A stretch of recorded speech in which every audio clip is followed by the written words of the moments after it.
لله نحمده تعالى ونستعينه ونستغفره ونعوذ بالله من شرور أنفسنا ومن سيئات أعمالنا.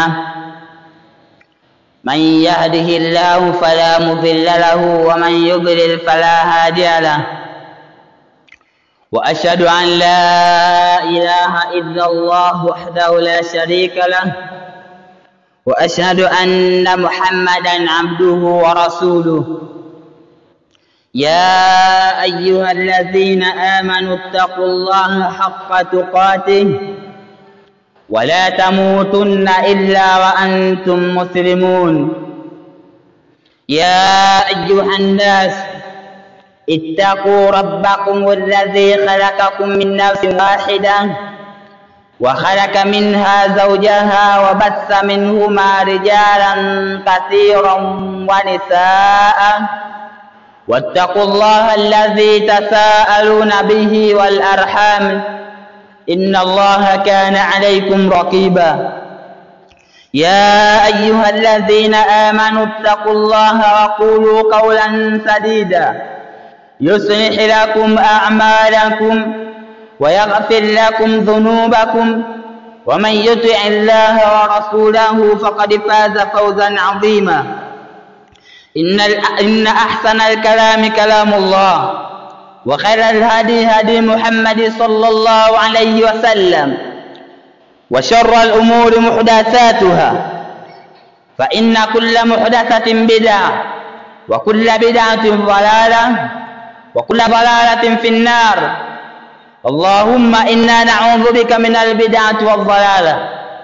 أما بعد أحبابي في الله، أولا أوصيكم مع وصية نفسي في اتقوا الله عز وجل، فإن الفوز لا توجد إلا بتقواه، بقوله في كتابه الكريم إن للمتقين مفازا. Vipenzi vya Allah, baada ya kumshukuru Allahu jalla waala na kuelekeza sala na salamu kwa kipenzi cha umma Muhammad salawatu rabbi wa salamuhu alayhi, jambo la mwanzo na wahusieni pasi na kusahau kuhusia nafsi yangu kwenye swala zima la kumcha Allahu jalla waala, kwa sababu ya ufaulu wa mja, ufaulu wa kwangu mimi, ufaulu wa kwako wewe na mwinginewe haupatikani isipokuwa kwa ucha Mungu, kwa maana kufuata yale ambayo Allah jalla waala anayotaka na kuacha yale ambayo Allah subhana anatukataza kwayo. Allahu ametubainishia hilo kwa kauli yake kwenye kitabu chake kitukufu aliposema, hakika waliomcha Allah ndio waliofaulu, kwamba wale ambao waliojifungamanisha na maamrisho ya Allah wakayafanya ukweli wa kuyafanya na wakajiweka mbali na makatazo yake Allahu jalla waala, ukweli wa kujiweka mbali kwake, hawa ndio waliofaulu mbele ya Allah. Ahbabu fillah, hayya bina fi mawdhu'atina al-yawm, tuelekee katika maudhui yetu ya Jumaa yetu hii ya leo. Kichwa cha habari cha hutuba yetu kinasema wasiyati alayka, wasia wangu ninauelekeza kwako wewe ndugu yangu Muislamu, bayina kabla al-qadha, kaa chini, weka ubainifu katika kila jambo kabla ya kulifanyia hukumu jambo hilo, lialla taluma nafsaka, ili isije baadaye ukaja kuilaumu nafsi yako. Bayina kabla al-qadha, bainisha mambo yako kabla ya kutoa hukumu katika jambo hilo. Bainisha jambo ambalo uliloletewa mashtaka kwayo, umeshtakiwa kwa jambo hilo kabla al-qadha, kabla hujatolea hukumu, ili mradi baadaye usije ukaja kulaumu nafsi yako kwenye hilo. Ahbabu fillah, Allahu jalla wa ala anatuambia ya ayyuhalladhina amanu, enyi ambao mlioamini, in ja'akum fasiqun binaba'in fatabayyanu, endapo atakapokujieni mwovu yeyote kwa habari yoyote, basi kaeni chini, chunguzeni na iangalieni kwa kina juu ya uhakika wa habari hiyo mlofikishiwa. antusibu qauman bijahala, msije mkawapata watu kwa mambo ya kudhuru kutokana na kutokuwa na elimu juu ya jambo hilo, bijahala, kwa ujinga. Antusibu qauman bijahala fatusbihu ala ma fa'altum nadimin, ikaja baadaye mkaja kuwa kwa yale ambayo mlioyafanya na kuyahukumu ni wenye kujuta na kuona kwamba hichi kilikuwa hakistahiki, hili lilikuwa halistahiki, ni mahukumu hivi katika familia yangu, kumbe hukumu ilikuwa haitakiwi hivi, ni hukumu hivi. Injaakum fasikum binaba'in fatabayyan, bainisheni, kaeni chini, lichunguzeni kwa kila jambo litakalokufikieni, ili baadaye kesho na kesho kutwa msije mkafanya mambo ambayo yatakayopelekea lawama juu yenu baada ya kutoa hukumu katika kila mnaloletewa. Ahbabu fillah, Allahu pia anatuambia walaqad yassarna alqur'ana lidhikr fahal min mudakkir, hakika hii Qur'an tumeifanya wepesi kwa ajili ya watu wapate kukumbuka. Je, kuna mkumbukaji? Kuna mtu ambaye anaishika kitabu cha Allah, kushika Qur'ani ili apate ukumbusho kutokana na kukishika kwake? Fahal min mudakkir, je, kuna ambaye anapata makumbusho kutokana na kitabu cha Allah?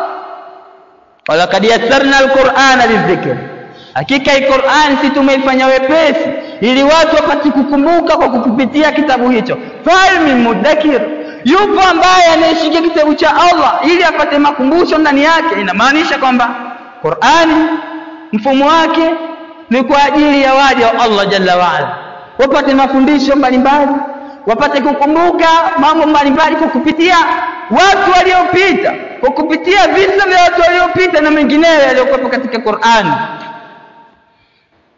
Allah jalla wa ala anatuambia laqad kana fi qasasihim la'ibratun liulil albab, hakika imekuwa katika visa ambavyo tulivyovisimulia, visa vya waliopita Bani Israeli na wengineo, manaswara, mayahudi, la'ibratun, ni mazingatio tosha liulil albab, kwa watu wenye akili timamu. Inamaanisha kwamba tutakapoishika Qur'ani ambayo Allah amesema ameifanya wepesi, hali ya kuifanya nyepesi ili mradi tupate kukumbuka kupitia Qur'ani hiyo, tutakapoishika Qur'ani tukaviona visa vilivyomo ndani yake, yale ambayo yaliyosemwa ndani ya Qur'ani hiyo kuhusiana na watu waliopita kabla yetu, basi kuna mazingatio tosha, lakini ulil albabi, kwa watu ambao wenye akili timamu, wenye akili salama. Ahbabu fillah, tumezitanguliza aya hizi tukimaanisha kwamba hutuba yetu tutaibeba kwa kuzingatia visa vya wale waliopita. Je, waliishi vipi katika kadhaa, katika masala ya kuhukumu, na tunapata mafundisho gani? Au Allah ametufundisha nini katika visa vya waliopita kuhusiana na masala mazima ya kuhukumu? Umeletewa jambo katika familia, iwe na mke, iwe na mtoto, iwe na nani, kwa vile wewe ni kiongozi, basi jambo utakapoliletewa, Uislamu unataka ukae nalo chini kwanza, si kulitolea hukumu juu kwa juu kwamba nilioletewa kwayo, au jambo amekuja nalo mwanangu, jambo amekuja nalo mke wangu, amekuja nalo rafiki yangu. Hapana, fatabayyan, kaeni chini mubainishe. Huo ndio Uislamu unavyohitaji. Ahbabu fillah, laqad kana fi qasasihim la'ibratun liulil albab, hakika imekuwa kwa visa vya waliopita, waliotangulia ni mazingatio tosha kwa wale ambao wenye akili ya kinifu. Katika kuangalia kichwa chetu cha habari hichi ambacho kinasema wasiyati alayka, wasia wangu kwako wewe Muislamu, bayinu kabla al-qadha, bainisha mambo kabla hujayatolea maamuzi, li alla taluma nafsaka, usije baadaye ukaja kuilaumu nafsi yako kutokana na ulivyohukumu. Kwanza tutaangalia kisa kimoja cha mja mwema akiitwa Jurayj. Huyu alisimuliwa na Mtume sallallahu alaihi wasallam, ambaye hadithi hii inapatikana katika mlango wa 32 katika kitabu cha Riyadhus Salihin, ambao mlango wenyewe ni dha'fatul muslimina wal fuqara wal mukhamirin. Mlango huu katika hadithi ya 259 Mtume sallallahu alaihi wasallam alisimulia habari za Jurayj, ambaye alikuwa ni mja mwema miongoni mwa waja wema.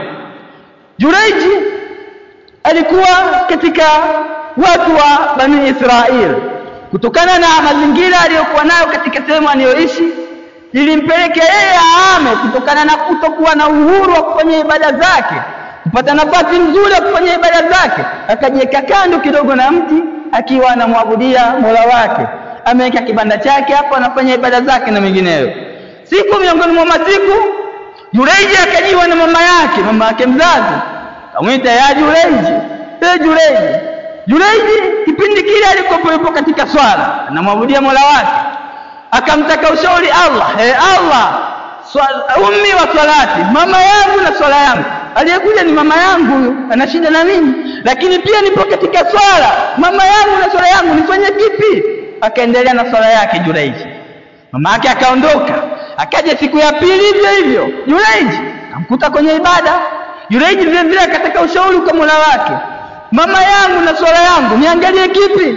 Akaendelea na swala yake, mama akaondoka. Siku ya tatu aliyofika akamkuta katika hali ile na yakatokea yale yaliyopita katika siku mbili za nyuma. Basi mama mtu akapanda na hasira kutokana na hali ile, akasema Allah, naomba usimuue Jureiji mpaka aje kukutana na sura za wanawake wasiojiheshimu, wanawake waniejuza wasiokuwa na heshima. Yani kama ghadhabu, hasira zilizokuwa kwa mzazi yule. Na jambo hili la kuzingatia sana kwamba miongoni mwa dua ambazo azirudi kwa Allah ni dua ya mzazi kwa mtoto wake. Endapo atakapoitoa dua mzazi kwa mtoto wake, haina hijabu, haina panzia wala kizuizi cha kuzuiwa kwa Allah jalla wala. Basi ni kweli ikatokea kwa Bani Israeli kukumbushana juu ya swala zima la Jureiji na ibada zake. Basi walichokiamua wakaona huyu sasa inabidi tutafute njia ya kumtoa katika hii hali kwa namna moja ama nyingine. Akatokea mwanamke akasema kwamba mimi mkitaka insitum la aftinanna, endapo mkitaka mimi nitamfitinisha huyu katika hii hali aliyokuwa nayo. Siku mbili mtamuona ameachana na masuala ya swala yote. Yule mwanaimama akafanya hivyo, akaenda alipokuwa Jureiji, akajifanyisha vile alivyojifanyisha ili mradi kumuingiza Jureiji katika fahisha, uovu. Lakini Jureiji aliendelea na ibada zake. Pembezoni kulikuwa na kibanda cha mchunga mbuzi, rai. Yule mwanaimama akaenda pale akamshawishi mchunga mbuzi, akafanya uchafu na akapata ujauzito kutokana na kitendo kile alichokifanya. Basi baada ya kujifungua mwanaimama, akiulizwa mtoto wa nani, anasema huyu ni wa Jureiji, lengo kwamba ampake matope na kumchafua. Huyu ni wa Jureiji huyu.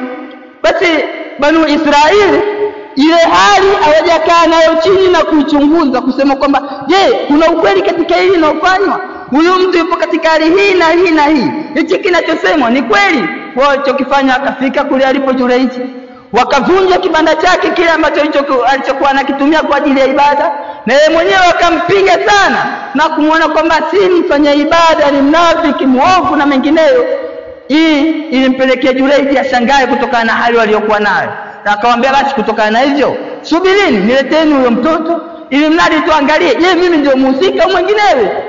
Alivyoletwa mtoto akaswali kumuomba Mola wake. Baada ya hapo akamgusa mtoto tumboni. Yule mtoto akaulizwa, ni nani baba yako? Akasema, mimi baba yangu ni fulani rai. Huyo fulani hapo mchunga mbuzi hapo ndio baba yangu mimi.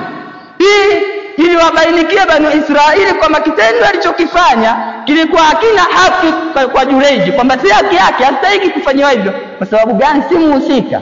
Mama alishika hali hiyo ili kumchafua Jureiji na kumwekea jina baya kutokana na hali yake ya kushikamana na ibada.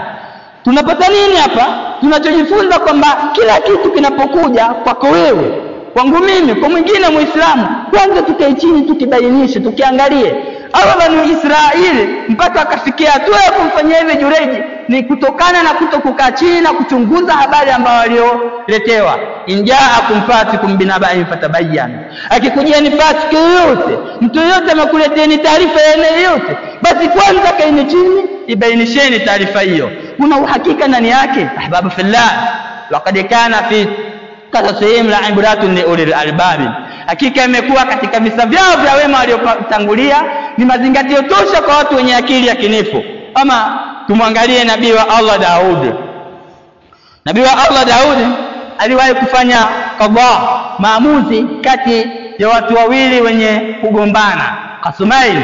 Allah anatunukulia juu ya kisa hicho kwa sababu ameshatuambia imekuwa kwetu sisi mazingatio tosha kwa wale waliotangulia, endapo tukiwa na akili timamu basi pia katika kisa hiki tutapata elimu yakinifu na pia tutapata mazingatio kutokana na haya aliyosema Allah jalla wa ala. Suratu Swadi aya ya 20 mpaka 23, Allah jalla wa ala anasema wal ataka nabaul khasim itasawwaru almihrab. Muhammad, hivi imekufikia taarifa ya watu ambao waliokuwa wanazozana wanagombana pindi walipopindukia ukuta kuingia katika sehemu ambayo alikuwa anapenda kufanya ibada nabii wa Allah Daudi. Idhakhalu ala Daud fafaza minhu, pindi pale wale watu wakaingia kwa Daudi akapata hofu, akaogopa kutokana na ujio wa watu hao. Qalu, wakasema wale watu, la takhafu, usiogope Daudi, khasmani ba'duna ala ba'd, sisi ni watu wawili wenye kugombana, mmoja wetu kamdhulumu mwenziwe, fahkum bainana bil haqqi wala tushtit, hukumu kwetu sisi, hukumu kati yetu kwa haki wala usipendelee sehemu yoyote, wa adina ila sawa'i sirati, na tuongoze katika njia iliyonyoka. Wakaanza kutoa bainifu juu ya kesi yao iliyowapeleka pale.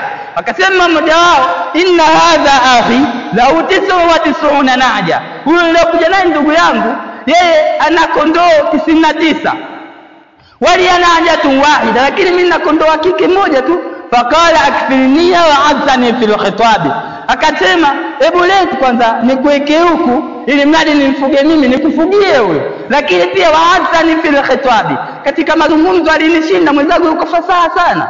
Mimi na kondoo 90, yeye na kondoo 99, wote wa kike watupu, mimi kwangu ni mmoja tu, lakini wa kwangu pia akaona akae kwake yeye ili mradi anifugie, kwamba anaona anastahili kwake kuliko kwangu. Kwa hiyo tuhukumu kati yetu kwa haki wala usipendelee sehemu yoyote.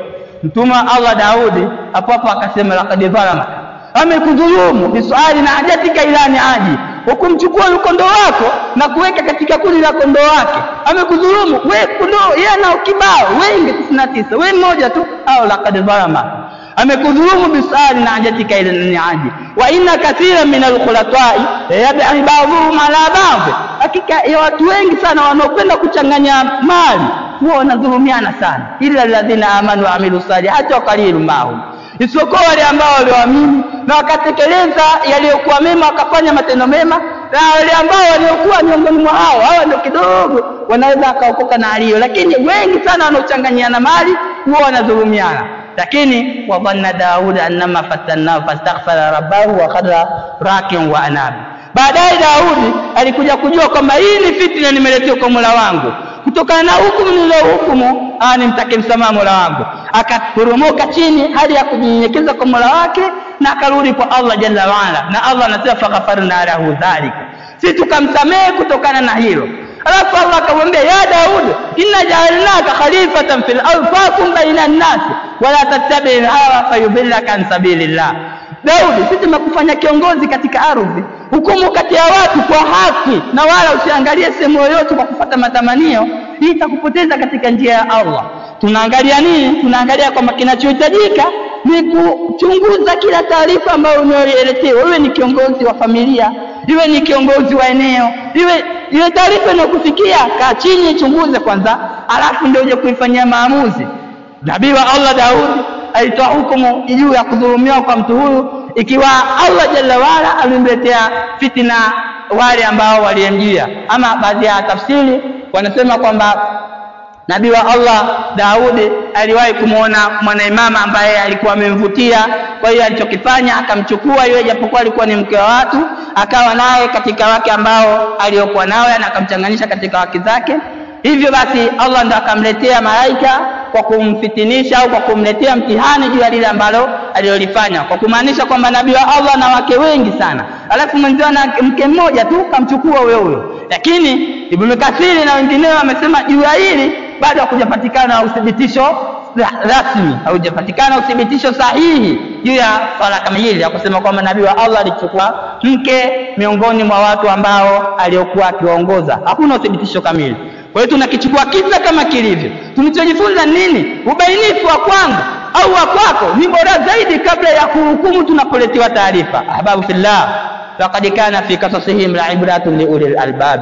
Katika visa vya watu waliotangulia kuna mazingatio tosha kwa wale wenye akili yakinifu. Nabii wa Allah Daudi vile vile aliwahi kuhukumu kesi nyingine. Hii pia Allah anatunukulia ili tupate mazingatio, tupate mafundisho kutokana na haya ambayo aliyotunukulia katika Qur'ani.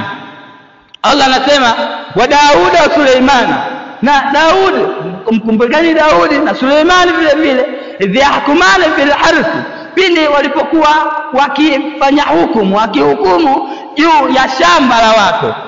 Idh nafashat fihi ghanamul qaumi, pindi walipoingia ndani ya shamba hilo mbuzi wa watu wengine, kwamba watu wameweka shamba lao vizuri, lakini baadaye wakaja mbuzi wa watu wengine wakaingia katika ile shamba wakala.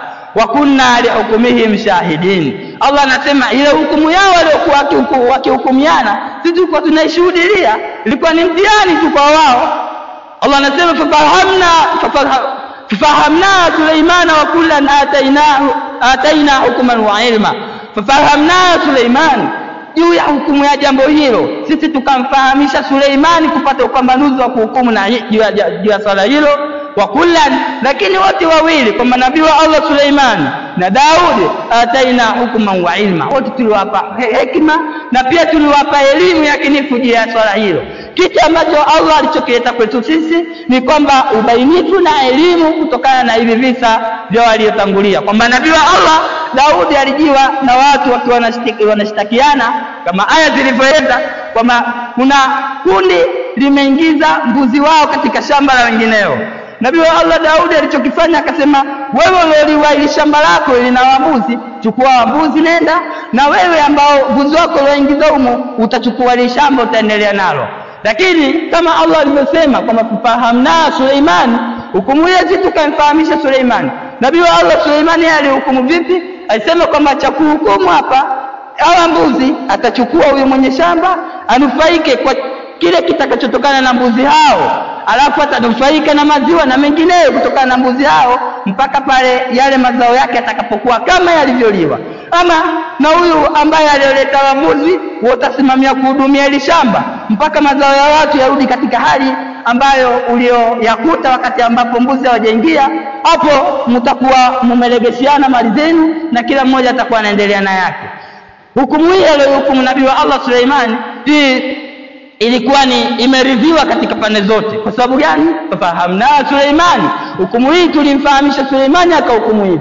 Tunaangalia nini? Kwamba tunapohukumu tuangalie kwamba hii hukumu tunayohukumu ni sahihi, stahiki. Kabla ya kuhukumu utakiwi, kabla ya kufikiria utakiwi kuhukumu. Ndio mwenendo wa Kiislamu. Wewe ni kiongozi, wewe ni baba wa familia, wewe labda unahusika na masuala fulani katika sehemu fulani, masuala fulani, basi unapoletewa taarifa ya aina yoyote kutoka kwa wale unaowaongoza, cha kwanza kaa chini, bainisha ile taarifa, ili mradi usije ukaingia katika hali ya kuwatesa wenginewe basi na kupata ubainifu juu ya jambo hilo. Antusibu kama bijahala wa tusibiru ala ma fa'altum nadimin, isije watu mkaja kuwafanyia mambo mabaya kutokana na ujinga, kutokujua juu ya lile jambo. Sasa baadaye mkaja kujuta, leo tungefanya hivi, leo tungefanya hivi, mkiwa tayari mshahukumu. Ahbabu fillah, wasiyati alaika, wasia wangu juu yako, majino kabla al-qadha, bainisha kabla hujatoa maamuzi, li alla taluma nafsaka, ili usije ukailaumu nafsi yako. Aqulu qawli hadha astaghfirullah li wa lakum wa rabbakum wa antum muqinuna bil ijaba.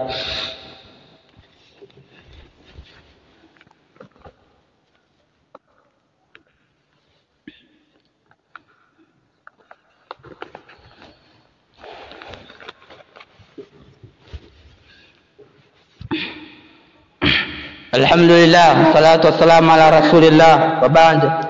Fillah, mpenzi Allah, katika hotuba yetu ya pili tutaendelea na kichwa cha habari kile kile cha hotuba ya kwanza inayosema kwamba wasia ambao unapenda kukupa ndugu yangu Muislamu, unapoishi katika mazingira yako ya kawaida, ubainifu ndio unatakiwa utangulie kabla hujahukumu juu ya jambo fulani. Tumesema tunaangalia visa vya wema waliotangulia kwa sababu Allah ametuambia kuna mazingatio tosha kutokana na visa hivyo. Nabii wa Allah Muhammad sallallahu rabbi wa salamu alayhi, nafasi yake au msimamo wake mtume katika tukio la kusingiziwa Aisha, katika hadithul ifki, tukio la uongo la kuzushwa, kwamba mtume sallallahu alaihi wasallam alikuwa na kawaida ya kupiga kura endapo anapotaka kutoka labda kwenda katika vita. Anapiga kura kati ya wake zake, yule ambaye atakayeangukiwa na kura ile anatoka nayo. Sasa kuna vita vinaitwa Ghazwat Bani al-Mustaliq. Vita hivi Mtume sallallahu alaihi wasallam alitoka na wake wawili. Alitoka na Aisha radhiallahu anhuma na pia alitoka na Ummu Salama. Hawa walitoka na Mtume sallallahu alaihi wasallam. Wakati wakiwa wanarudi, Aisha radhiallahu anha alishikwa na hali ya haja pindi pale walipoweka kituo kwamba wapo katika msafara wanarudi, wamefika sehemu wanapumzika.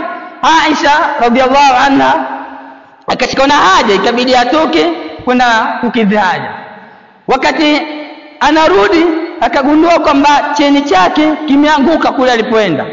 Ilibidi arudi tena nyuma kwenda kukitafuta. Akakitafuta akakiona, anarejea tena. Anarejea kufika pale sehemu ambapo alipoka kituo, msafara umeshaondoka. Kile kijumba chake ambacho alichokuwa anabebewa katika kijumba hicho, wale wabebaji walijua kwamba Aisha yupo ndani yake. Kwa hiyo wakaondoka akiwa wanajua kwamba Aisha yupo, lakini yeye alikuwa bado hajapanda kwa sababu alienda kukidhi haja. Wakati wa kurudi alipoteza miongoni mwa mali zake, ikabidi aende kuitafuta. Anarudi watu hawapo. Aisha ikabidi apumzike pale alipo, lakini akapitiwa na usingizi kutokana na hali ya uchovu na mengineyo. Wa kawaida walipotoka katika vita, walipoenda nyuma kuna na misafara ambayo inakuja kwa ajili ya kuangalia msafara umepoteza nini. Kulikuwa na mmoja kati ya masahaba anaitwa Sufyan bin Mu'attal, yeye ndiye alikuwa yuko nyuma anaangalia alichopoteza Waislamu. Amekuja mpaka anafika katika ile eneo, anamkuta Aisha, akamjua kwamba huyu ni Aisha. Sababu ile mfanya mjue ni nini, alikuwa amemtambua au aliwahi kumuona kabla ya aya za hijabu hazijateremka, kabla aya za kuamrisha wake wa mtume na wengine katika waumini kujifunika kujipiga majalbabu na mengineyo. Kabla ya aya hizi yeye aliwahi kumuona. Kwa hiyo akamjua huyu ni Aisha. Hajamzungumzisha chochote, akamuinamisha mnyama, akampandisha mnyama, akaenda naye mpaka walipofika katika msafara. Watu walioiona ile hali wakatengeneza taswira zao na kuanza kupitiza chembe zao za uadui kwa namna moja ama nyingine na kumpaka matope Aisha radhiallahu anhuma. Miongoni mwa watu ambao waliobeba zaidi jambo hili ni bwana mmoja ambaye alikuwa akiitwa Abdullah bin Ubayya bin Salul. Abdullah bin Ubayya huyu ndiye alikuwa kichwa cha wanafiki, kwamba wanafiki wote yeye ndiye alikuwa rais wao, ndio kiongozi wao. Kwa hiyo akalibeba ile jambo, wakaeneza uovu, wakaeneza fitna kwa namna moja ama nyingine katika mji wa Madina, kwa kiasi ambacho Mtume sallallahu alaihi wasallam hajakuwa na utulivu. Mtume sallallahu alaihi wasallam alikuwa akipita kwa Aisha, hakuna kinachozidi zaidi ya asalamu alaykum kaifa halukum, anaenda zake. Ilikuwa ni hivyo kutokana na yale aliyoyapata ndani ya nafsi yake, lakini hajafanya hukumu yoyote. Alikuwa katika hali ya kusubiri au hukumu vipi kutokana na ile anayolisikia. Bayino kabla al-qadha, bainisha kwanza kabla ya kuhukumu kile ambacho unachotaka kukihukumu. Kwa hiyo Mtume sallallahu alaihi wasallam akawa na hali hiyo, na Aisha naye kule alipotoka alifikia nyumbani aliyakuwa afya yake iko vizuri, ni mgonjwa, akawa yale yanayoenezwa nje hayapati. Lakini pindi ambapo alipokuwa kidogo katika haueni, akaja kusikia yale ile ilimzidisha zaidi ugonjwa. Akamwomba Mtume sallallahu alaihi wasallam ruhusa ya kwenda kuugulia kwa baba yake. Mtume akampa idhini, akabaki kwa baba yake akiwa anaugua huko. Mtume sallallahu alaihi wasallam anatafuta ufumbuzi juu ya ile jambo linaloenezwa na kina Abdullah bin Ubayya, ambayo hali hii ndio imebebwa na 99%, 100% na Mashia na kumkufurisha Aisha radhiallahu anha. Wamebeba hali hii, tukio hili la uongo, la uzushi, wao ndio wamelibeba na kuanza kumpaka matope Aisha radhiallahu anhuma. Ama baada ya masiku Allahu jalla wala akateremsha aya katika sura An-Nur zikimtakasa Aisha juu ya kile ambacho kinachosemwa na kuenezwa katika mji wa Madina. Allahu jalla wala katika tukio hilo alisema, na ladhina, hakika ya wale ambao jao bil ufki, waliokuja na uovu, waliokuja na uzushi, musibatu minkum, ni kundi miongoni mwenu nyinyi watu wa Madina, Waislamu ni miongoni mwenu ambao waliozua uzushi huo. La tahsabuhu sharra, msije mkalihesabu jambo hilo ni shari kwa nyinyi, ni jambo baya kwa nyinyi, bali huwa khairul lakum, isipokuwa ni kheri kwa nyinyi. likulli imri'in minhum maktasaba min al-ithm, kwa kila mmoja miongoni mwa hao ambao waliozusha uzushi huo kuna madhambi ambayo aliyoyachuma na atayapata. Allah atamlipa madhambi hayo kutokana na jambo ambalo alilolifanya. Waladhi, na yule ambaye tawalla kibarahu, yalibeba sehemu kubwa ya jambo hilo katika kueneza, minhu miongoni mwa hao wafitinishaji, lahu adhabun adhim, atapata adhabu kubwa iumizayo kwa Allah jalla waala. Tunachokiangalia ni nini? Hali ya Mtume sallallahu alaihi wasallam kutokana na jambo kubwa ambalo alilomfika, ambayo taswira akili ile kukubali kwa haraka kwamba hakuna kilichoendelea hapa inakuwa ni ngumu, lakini Mtume sallallahu alaihi wasallam alitulia mpaka akapata ubainifu juu ya hili. Tunasema nini? Bayinu kabla al-qadha. Mimi na wewe tuwe tuna mtindo wa kubainisha kabla ya kutoa hukumu, kwa sababu huo ndio mwenendo wa wema waliotangulia. La, tusipofanya hivyo tutaingia katika kujuta, kwa sababu tunaweza tukahukumu kumbe kinyume na uhakika jinsi ulivyo. Katika majumba tunaweza tukatoka asubuhi, tunatoka jioni, tunarudi tunakuta kesi nyingi. Huyu ameshtakia hiki, mkeo sijui mke mdogo kanifanyia hili, mke mkubwa kanifanyia hili, sijui jirani kanifanyia hili, maneno mengi ukayakuta. Usipotulia ukalibainisha utaingia katika majuto, fatusbihu ala ma fa'altum nadimin, utajuta kwa namna moja ama nyingine. Kulithibitisha hili katika majumba yetu, Mtume sallallahu alaihi wasallam katika sura at-Tahrim ameelezewa kutoka na tukio la kuharamisha. Wengine wanasema katika wafasiri kwamba alimharamisha mmoja kati ya watumwa wake, ama wengine wakasema ni athari, lakini katika tafsiri ya Ibn Kathiri anasema kwamba Mtume sallallahu alaihi wasallam alikuwa na mtumwa ambao kipindi hicho kwamba wale ambao walikuwa wakiwamiliki kwa mikono yao walikuwa wanatumia kwa haja zao, kwamba Aisha na Salama wao wakafanya fitina vile walivyofanya mpaka Mtume sallallahu alaihi wasallam akafikia hatua kumharamisha mwanamke huyo. Allah akasema kwamba ya ayuha nabii lima tuharrimu ma ahalla Allah lak tabtaghi mardata azwaji, ewe Mtume, kwa nini unajiharamishia kitu ambacho Allah amekuhalalishia? Unapata matamanio matakwa ya wake zako, yani kwamba unaharamisha jambo la Allah kwa kufuata radhi za wake zako. Huu ni mfumo wa wanawake majumbani mwetu. Ama katika tafsiri ya Tabari yanasema kwamba Mtume sallallahu alaihi wasallam alikuwa akipita kwa Zainab bint Jahsh, alikuwa akila asali, kwamba ile hali wake wa Mtume akawajaipenda. Akitajwa huyo Aisha na Salama ni wanawake, na vitimbi kwa wanawake ni hali zao wanazo. Hao ni watu wa Mtume, lakini wakawa wanafanya figisu, wakaambizana cha kufanya hapa, endapo atakapokuja Mtume kwako mwambie mdomo wako unanuka, kwangu na mimi nitamwambia hivyo hivyo, mpaka aone kitu kibaya kwake yeye yule mwanamke asiwe anachelewa kila siku. Wakaambizana hivyo kweli, na Mtume sallallahu alaihi wasallam alipokuja kufikishiwa hayo akaona hapa hakuna cha kufanya, hii kuanzia leo asali kwangu mimi ni haramu. Lima tuharrimu ma ahalla Allah laka, Allah anamuuliza kwa sababu gani unaharamisha kitu ambacho Allah amekuhalalishia? Tabtaghi mardata azwajika, kwa kufuata tu matako ya wake zako, yale ambayo walioyaona wake zako, alafu kaja kuharamisha jambo alilokuhalalishia Allah. Hii ni mifumo ambayo tunatakiwa tuishi nayo, na katika majumba yetu mambo haya yapo kwa namna moja ama nyingine. Tunatoka ukirudi kesi nyingi, jirani kanifanyia hivi, sijui mwanao kanifanyia hivi, sijui kama mke mkubwa kanifanyia hivi, mke mdogo yule hafai kabisa, unafaa umwache hii leo maana yake alichokifanyia, la sivyo mimi kesho napanganya vyangu unaondoka. Lima tuharimu ma ahalla Allah lak, ni vitu ambavyo kukaa chini kwanza kubainisha kabla hatujatoa maamuzi. Hababu fillah, Mtume sallallahu alaihi wasallam kuna moja kati ya masiku alijiwa na ugeni katika mlango wake, akawa anasikia maizozano, watu wanagombana. Mtume akatoka, fakharaja ilayhi, Mtume akawatokea, fakala akasema, ala tambueni, inama hakikati vinginevyo ana basharun mithlukum, mimi niliyokuwa hapa ni mtu mfano wa nyinyi. Ana basharun mithlukum, mimi ni mtu mfano wa nyinyi. Wa inama, na hakikati vinginevyo yaatini alkhasm, wakati mwingine mnanijia ugomvi, yananijia magombano, inabidi niyasovu magombano hayo, inabidi nisuluhishe mambo haya ambayo yanonijia. Fala'alla ba'dakum, huenda baadhi yenu wale ambao watakaokuja na mashtaka, an yakuna ablagha min ba'd, wakawafasaha zaidi kuliko baadhi nyingine. Wote wamekuja kushtaki, lakini kuna kundi likawa lina ulimi mwepesi zaidi, akawa mtu sekunde mbili ukimpa tayari ameshaongea maneno ya kuongea hata dakika 3 kutokana na ufasaha aliyokuwa nayo. Inawezekana ikawa hivyo, fa ahsibu annahu sadiq, mimi nikaja kumhesabia kwamba huyu ni mkweli, na sivyo tu fa akbilahu, ile haki nikampa yeye.